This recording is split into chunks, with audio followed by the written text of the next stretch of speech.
మండల హెడ్ క్వార్టర్లు అయితే మరి ఇద్దరు మన పార్టీకి సంబంధించిన వాళ్ళే, సర్పంచ్ ఉప సర్పంచ్ పెద్ద మనిషి ఏం పేరు, మీ ఉప సర్పంచ్ పేరు నా పేరే గడ్డగల్ల రాజన్న, మంచి మెజార్టీతో గెలిచినాం. అదే ఊపుతోటి రాబోయే రోజుల్లో తప్పకుండా ఒకటి మనము పటిష్టమైన గ్రామ కమిటీలను నిర్వహించాలి, గ్రామ కమిటీలను ఏర్పాటు చేసుకోవాలి. అదేవిధంగా పటిష్టమైన మండల కమిటీని ఏర్పాటు చేసుకోవాలి. మళ్ళీ ఇంకోసారి చెప్తున్నా, 1 సంవత్సరము 8 నెలలు పార్టీ వ్యవస్థ ఎన్నికలు జరగలేదు, మెంబర్షిప్ కూడా జరగలేదు. సంవత్సరం మీద 8 నెలలు అయింది. 2 సంవత్సరాల్లో పూర్తయ్యే పదవులు కానీ 2 సంవత్సరాల్లో పూర్తయ్యే మెంబర్షిప్ కానీ అయిపోయిన వివిధ కారణాల వల్ల మనము మెంబర్షిప్ కానీ గ్రామ కమిటీలు మండల కమిటీలు వేసుకోలేకపోయినాం. దానివల్ల వ్యవస్థాపక చిన్న లోపం జరిగింది. అయినా కూడా మనం ప్రతిపక్షంలో ఉన్నాం కాబట్టి మనమందరం కూడా నాయకులం కావాలంటే ప్రతిపక్షంలో కష్టపడి పనిచేయాలి. నేను అనేక సందర్భాలలో చెప్తాను, ప్రతిది కూడా సాక్ష్యం సాక్ష్యం అంటే నిజం మాట్లాడతాను. నాకు జరిగిన సాక్ష్యం ఏంటి, 12 ఏళ్ళ అరణ్యవాసము, 1 సంవత్సరం అజ్ఞాతవాసం, 13 ఏళ్ళు కష్టపడి కడియం శ్రీలో ప్రతిపక్షంగా ఉండి కొట్లాడిన, ప్రతిపక్షంలో ఉండి 13 సంవత్సరాలు కష్టపడితే కడియం శ్రీ గారి కంటే ముందు ఈ రాష్ట్రానికి తొలి ఉప ముఖ్యమంత్రి అయినా. ఆయన 4 సార్లు గెలిచాడు, నేను 4 సార్లు గెలిచిన. ఆయన ఆక్కుంటా 4 సార్లు గెలిస్తే మీ అందరి ఆశీర్వాదంతో వరుసగా 4 సార్లు గెలిచిన.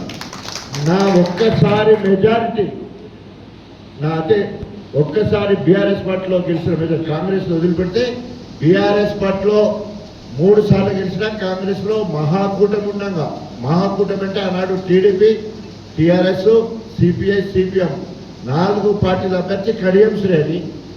పీఆర్పీ నుంచి వెళ్ళి అరూరి రమేష్ గారు నిలబడ్డా కూడా మొదటిసారి మరి దాదాపు 12,000 మెజార్టీతో గెలిచిన. తర్వాత 33, 58, 37 ఈ 3 మెజార్టీలో ఆయన 4 సార్లు గెలిచింది. నా ఒక్కదానితో సగం మాత్రమే, ఎందుకంటే 4,000 మొన్న 7,000 అంటే మొత్తం కలిసి 15,000 మెజార్టీ కడియం శ్రీ గారి 3 సార్లు కలిస్తే నేను 33,000, 58,000, చివరికి మొన్న 37,000. నేను ఓడిపోలేదు. కేసీఆర్ గారి ఆదేశం మేరకు జనగాం ఇన్ఛార్జిగా గణపురాన్ని గెలిపించే బాధ్యత, జనగాం గెలిపించే బాధ్యత ఇచ్చినాం. కాబట్టి కేసీఆర్ గారు నా దేవుడు, నన్ను ఈ రాష్ట్రానికి తొలి ఉప ముఖ్యమంత్రి చేశాడు. కృతజ్ఞతా భావంతో ఉండాలి. ఇది చరిత్రలో మిగిలిపోయింది. తెలంగాణ ఉన్నంత కాలము who is the first deputy CM of Telangana అని ఇంకా ఎక్కడ ఇంట్రెన్స్కి వచ్చినా కూడా డాక్టర్ తాటికొండ రాజయ్య మాదిగా అని చెప్పేసి వస్తుంది. దానికి ఎవరైతే రాస్తారో వాళ్ళకు మాత్రమే మార్పు వస్తుంది, నౌకరు వస్తుంది, లేకపోతే పోతుంది.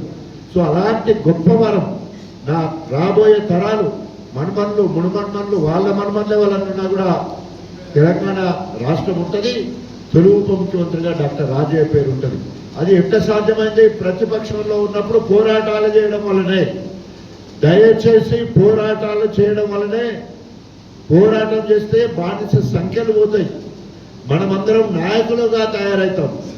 ఈరోజు మీ అందరితో మాట్లాడేది అంశం అదే.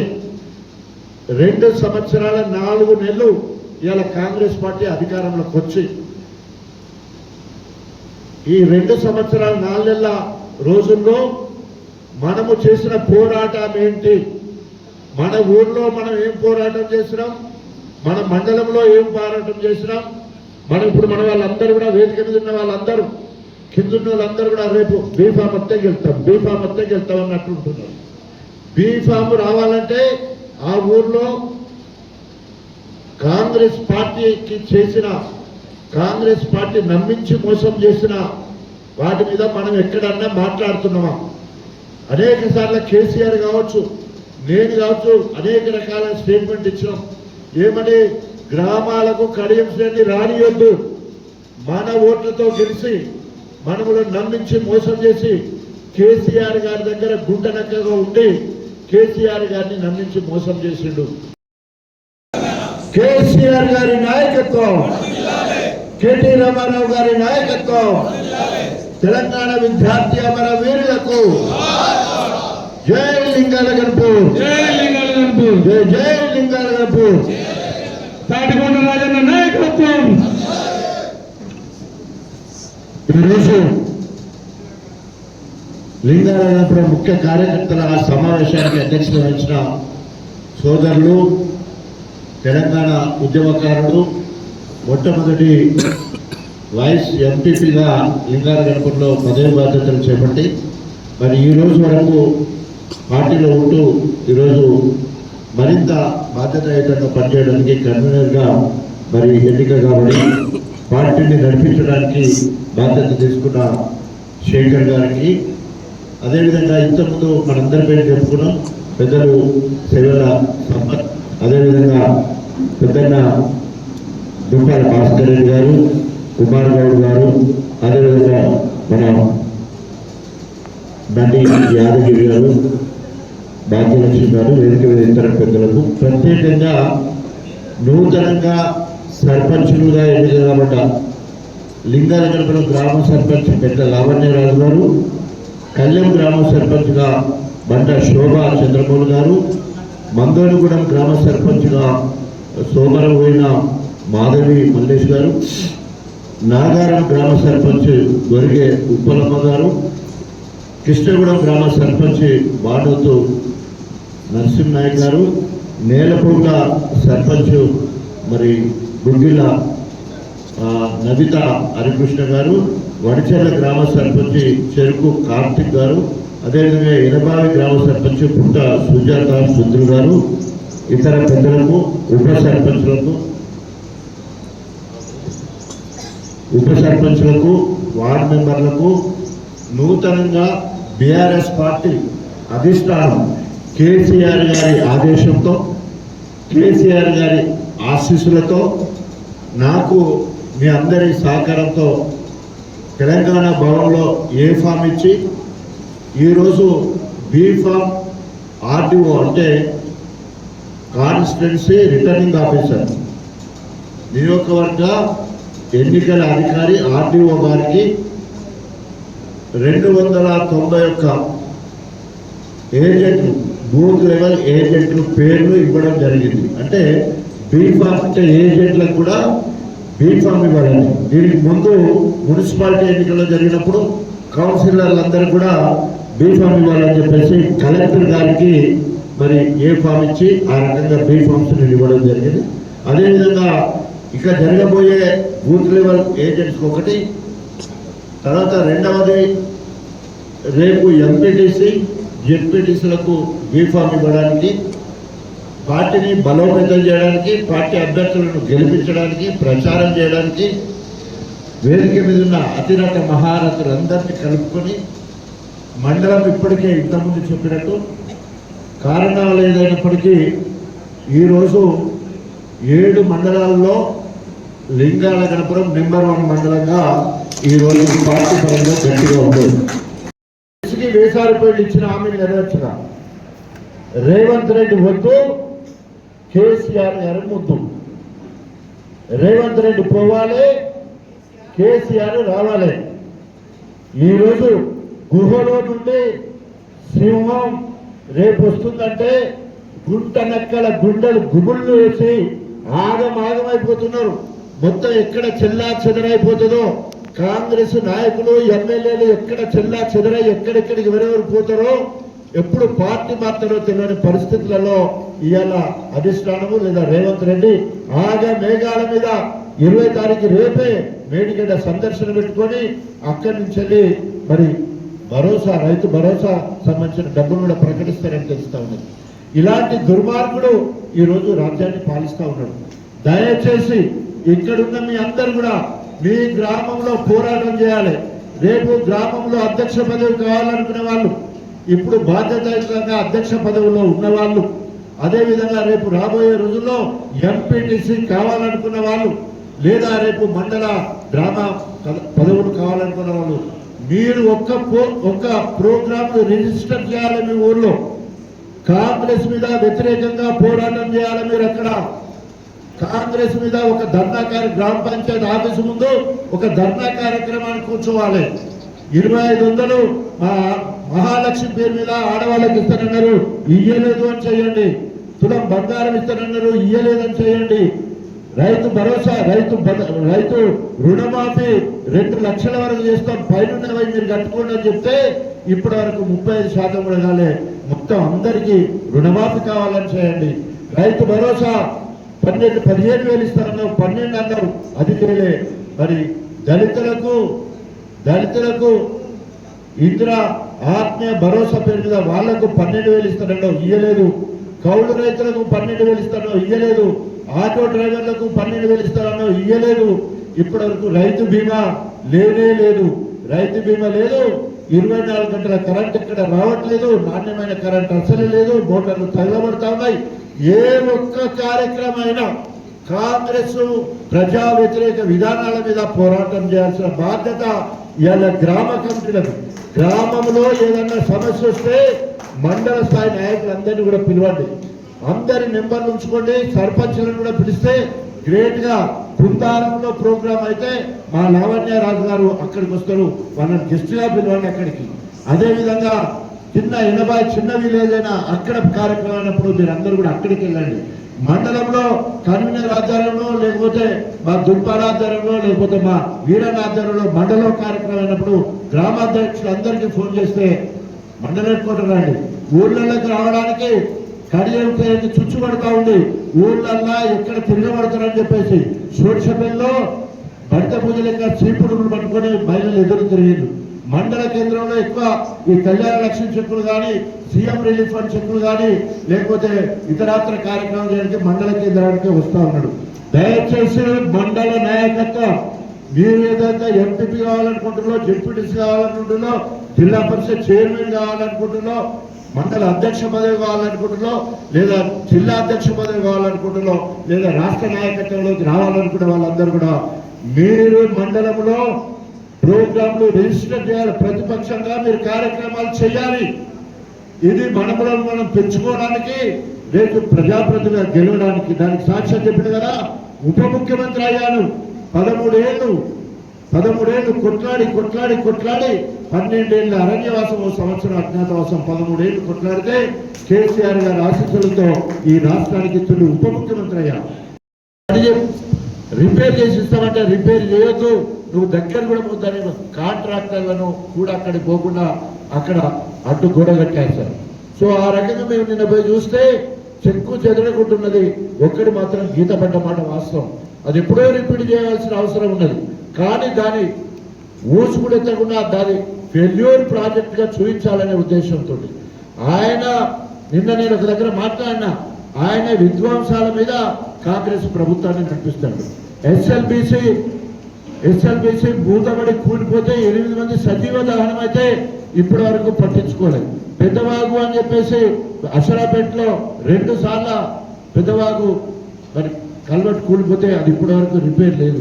అదేవిధంగా పాలమూరు రంగారెడ్డి ప్రాజెక్టులో భాగంగా ఒక పంప్ హౌస్ మరి మునిగిపోయి కూలిపోతే, డయాఫ్రామ్ కూలిపోతే దానికి రిపేర్ లేదు. సుంకిసాల తాగునీరు ఇస్తుంది హైదరాబాద్కు, దాని రిపేర్ లేదు. ఇవేమో రిపేర్ చేయలేదు.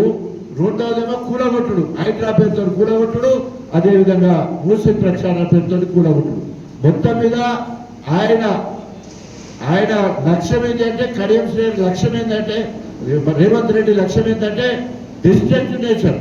అక్కడ ఆయన చేస్తే నేనేమన్నా తక్కువ అని చెప్పేసి కడియం శ్రేణి గణపూర్లో మండల కాంప్లెక్స్ పేరు మీద అక్కడున్న ఎంపీడీ ఆఫీస్ మొత్తం కూలగొట్టేసాడు. మొత్తం కూడా రేవంత్ రెడ్డి కూలగొట్టాలనేది నేను కూలగొడతామని చెప్పి ఈయన కూడా కూలగొట్టే కార్యక్రమం ఏర్పాటు చేశాడు. కాబట్టి ఈరోజు మొత్తం కూడా డిస్ట్రక్టివ్ నేచర్ అంటే మొత్తం విధ్వంసం చేయడమే రేవంత్ రెడ్డి. ఎందుకంటే రేవంత్ రెడ్డి అంటే రాక్షసుడు. రాక్షసుడు లక్షణం ఏముంటుంది? మొత్తం కూడా భక్షించడమే ఉంటుంది. మనుషుల ప్రాణాలతో ఆడుకోవడం ఉంటుంది, మనుషుల ప్రాణాలు తీయడమే ఉంటుంది. రాక్షస ఆనందం. అయినా మాట్లాడతాడు రేవంత్ రెడ్డి. ఏమని మాట్లాడతాడు? ప్రజలే కోరుకుంటున్నారు, నేను తప్పు చెప్తా అంటే చూడాలని చెప్పేసి ప్రజలే కోరుకుంటున్నారు. దొంగ హామీలు ఇస్తే వాళ్ళు నన్ను మెచ్చుకుంటారు, నేను ఏం చేయకున్నా కూడా వాళ్ళు నన్ను ఏమన్నారు అని చెప్పేసి నిస్సిగ్గుగా మాట్లాడుతుంటాడు. ఇవే రేవంత్ రెడ్డి పోవాలి, కేసీఆర్ రావాలి. రేవంత్ 40 సంవత్సరాల సుదీర్ఘ రాజకీయ జీవితం, 7 సార్లు ఎమ్మెల్యేగా గెలిచిన సుదీర్ఘ నాయకుడు విసిరి వేసారి ఇచ్చిన హామీలు నెరవేర్చక కేంద్రాన్ని గుట్టలు వేసుకొని మరి నెల నెలకు ఏటీఎం లాగా తెలంగాణ పైసలన్నీ దోసి మరి రాహుల్ గాంధీకి పంపిస్తున్నాడు. కాబట్టి ఇవాళ రేవంత్ రెడ్డి గుట్టలో రాహుల్ గాంధీ ఉన్నారు అని చెప్పే కార్యక్రమం మాట్లాడడం జరుగుతూ ఉంది. మీరందరూ కూడా కొట్లాడాల్సిన అవసరం ఉంది. ఒకవేళ కనుక ఈరోజు మా సర్పంచ్లు ఎవరైతే 9 మంది 8 మంది ఉన్నారో మీరు దిమ్మ దిగాల అధికార పార్టీ కంటే గ్రామ సభ జరిగేటప్పుడు గ్రామ సభలో ఏ ముఖం పెట్టుకుని మీరు కూర్చున్నారు, నేను ఈ గ్రామ సభను బహిష్కరిస్తున్నాను, బయటకు రావాలి. 2500 రూపాయలు మహిళకి ఉంటా, 2000 పెన్షన్ 4000 అన్నావు. పెన్షన్ వచ్చి మా ముసలి అడుగుతాను, పెన్షన్ పెంచితే నేను ఇలా కూర్చుంటా. ఇల్లు ఎవరు ప్రపోజ్ చేయాలి? సర్పంచ్ గ్రామ సభ పెట్టి ప్రపోజ్ చేయాలి. అట్లా కాకుండా ఏ కాంగ్రెస్ వాడన్నా రాసిస్తే ఇచ్చేది ఉంటే వెంటనే అక్కడ లిస్టు మీద ఇది ప్రజాభిప్రాయం కాదు అని చెప్పేసి సర్పంచ్ గారు కలెక్టర్ ఆఫీస్ లో ఒక లెటర్ పెట్టేశారు. ఇది ప్రజాభిప్రాయం కాదు, గ్రామ తీర్మానము చెయ్యలేదు అని చెప్పి సర్పంచ్లు ఒక లెటర్ పెట్టాలి. ఉట్టినే ఇప్పుడు వాళ్ళది అధికారం ఉండదు, మనం ఏం చేస్తాం? Nothing doing. ఈ రోజు కేసీఆర్ గారు సర్పంచ్ ఏమన్నాడు? కథానాయకుడు అన్నాడు. కథానాయకుడు అంటే సర్వం ఆ ఊరు కష్టాలు సుఖాలు అన్ని మొత్తం కూడా సర్పంచ్ గారు చూసుకోవాలి. ఇలా ఏదన్నా ఊర్లో కమ్యూనిటీ హాల్ వచ్చింది, మహిళా కమ్యూనిటీ హాల్ వచ్చింది, అది ఈజీఎస్ కు సంబంధించిన పని. ఈజీఎస్ పనులు మొత్తం కూడా డైరెక్ట్ గా కేంద్ర ప్రభుత్వము రాజకీయ పార్టీల ఖచ్చితంగా సర్పంచ్లుగా బాధ్యత అప్పచెప్పింది. ఆ బిల్లు రావాలన్నా కూడా సర్పంచ్ గారు సంతకం పెడితేనే ఆ 10 లక్షల రూపాయలు వస్తాయి. సీసీ రోడ్ ఏమైనా చేస్తే సర్పంచ్ గారు వీడిసి ఇవ్వాలి, తీర్మానం చేస్తేనే వాళ్ళకు కూడా బిల్లు వస్తాయి. మీ పవర్ తక్కువ. అంజనేయుడి బలం అంజనేయుడికి తెలియదు. జాంబవంతుడు చెప్పే వరకు అంజనేయుడి బలం అంజనేయుడికి తెలియదట. ఇవాళ జాంబవంతుడి వారసుడు నేను, ఎస్సీ మాదిగ బిడ్డ నేను చెప్తున్నాను. మీ అందరికి పెద్ద దిక్కుగా నేను ఉంటా, మీరు అక్కడ కూర్చోండి. మీకంటే గంట ముందు వస్తా, గంట తర్వాత వస్తా, కానీ కూర్చోవాలి, నిలదీయాలి ప్రతిపక్షంగా. సర్పంచ్ గా మీకు మొదటి పౌరుడుగా మీకు హక్కుంది. మనమే అక్కడ కూర్చుంటాం. ఇప్పుడు 2 లక్షల పెన్షన్లు ఇస్తారని చెప్పిండు కేసీఆర్ గారి ప్రభుత్వంలో. 10 లక్షల పెన్షన్లు ఇచ్చినాం. 200 ఉన్న పెన్షన్ 2000 చేసుకున్నాం మనము. దాదాపు 5,46,000 రేషన్ కార్డు ఇచ్చినాం మనము. ఇవన్నీ అబద్ధాలు మాట్లాడతారు కాంగ్రెస్ వాళ్ళందరూ. ఇవాళ ఇప్పటి వరకు 4,000 చెప్తాయి. 2 సంవత్సరాలు 4 నెలలు అయితే ఒక్కరు కూడా పెన్షన్ పెంచలేదు. ఇచ్చిన హామీ ఒక్కడి కూడా నెరవేర్చలేదు. ఒక్కడి కూడా నెరవేర్చలేదు. ఇవాళ ఎన్ని రకాలుగా నమ్మి నానబోస్తే పుచ్చిబుర్రలు అయినట్టు, ఏరు దాట వరకు బోడమల్లన, ఏరు దాటగానే బోడమల్లన్నట్టు ఇవాళ నమ్మించి మనం అందరినీ కూడా మోసం చేసిండు రేవంత్ రెడ్డి. ఎలాంటి మోసాలు చేసిండో మీ అందరికీ కూడా తెలుసు. సర్పంచులందరికీ తెలుసు, ఉప సర్పంచులందరికీ తెలుసు, గ్రామ కమిటీకి తెలుసు. మండలంలో ఇవాళ పైన కూర్చున్నారు, ఒక్కొక్కరు 1-2 గంటలు మాట్లాడగలడు కాంగ్రెస్ ఏ రకంగా నమ్మించి మోసం చేసిందని. దయచేసి మళ్ళీ చెప్తున్నా, రేపు ఎవరన్నా ఎంపీటీసీ టికెట్ అడగాలంటే మీ ఊర్లో ఏ ప్రోగ్రాం చేసినామని నేను అడుగుతా. ఆ ఊరు గ్రామాధ్యక్ష పదవి కావాలంటే ఊర్లో కాంగ్రెస్ కు వ్యతిరేకంగా ఏ ప్రోగ్రాం చేసినామని నేను అడుగుతా. మండలంలో ఎవరైనా ఎంపీపీ కావాలి, డిప్యూటీ టికెట్ కావాలంటే మండల స్థాయిలో ఏం చేసినామని నేను అడుగుతా.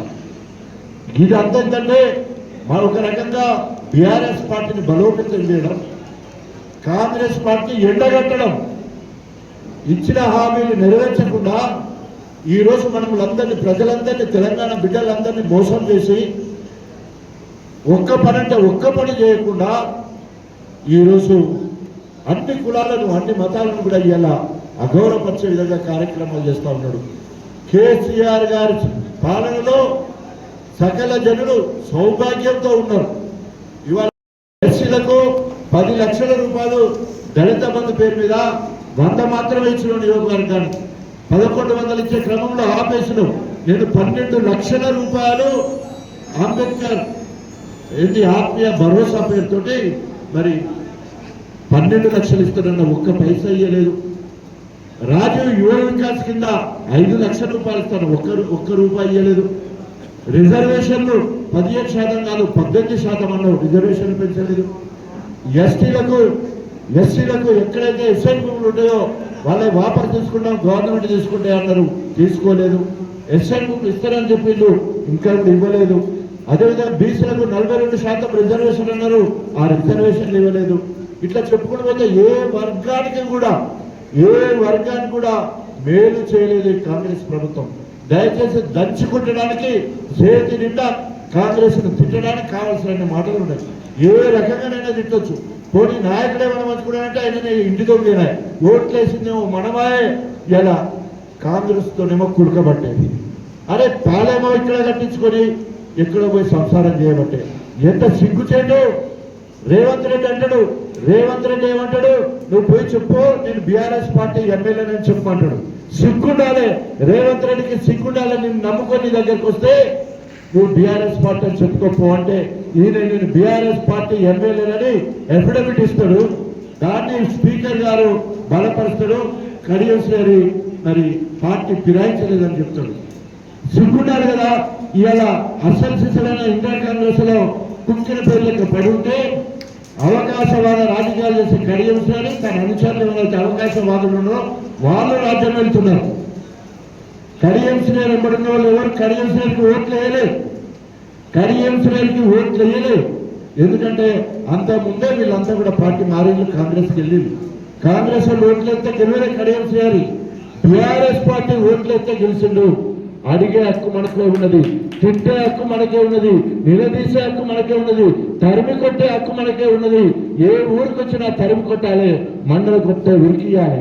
అట్లా మనం ప్రజానాయకుడిగా ఎక్స్పోజర్తో ప్రతిపక్షంలో ఉన్నాం కాబట్టి మనకు బాధ్యత ముళ్ళు గర్రలాగా పురుషుడే మన బాధ్యత. అదేవిధంగా ముళ్ళు గర్ర తిట్టే బాధ్యత మనకే ఉన్నది. 2 రకాల బాధ్యత. గెలిపించిన వాళ్ళం తిట్టచ్చు, అదేవిధంగా ప్రతిపక్షంలో ఉన్నాం కాబట్టి తిట్టచ్చు. మీరందరూ కూడా రేపు రాబోయే రోజుల్లో ప్రజాప్రతినిధులు ఎదగాలని, పార్టీ ప్రతినిధులు ఎదగాలని, మిమ్మల్ని అందరినీ కంటికి రెప్పలా కాపాడుకునే బాధ్యత నాది. ఎందుకంటే మొన్న ఎలక్షన్ లో మనకు టికెట్ రాలేదు. జనగాం గెలిపిమన్నారు, గణపూర్ గెలిపిమంటే ఈ రెండింటి మనం గెలిపించడం.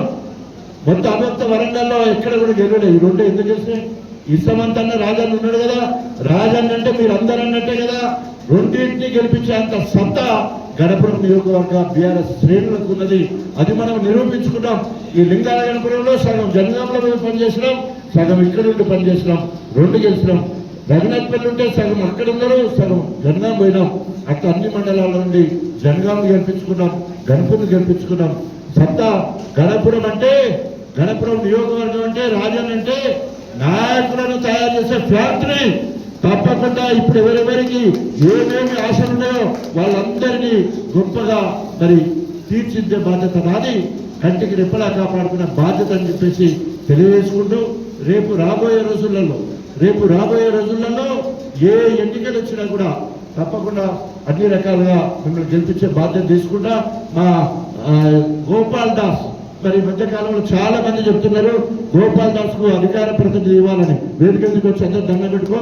ఇప్పుడు మండలంలో మండల అధికార ప్రతినిధిగా వారికి ప్రకటిస్తున్నా.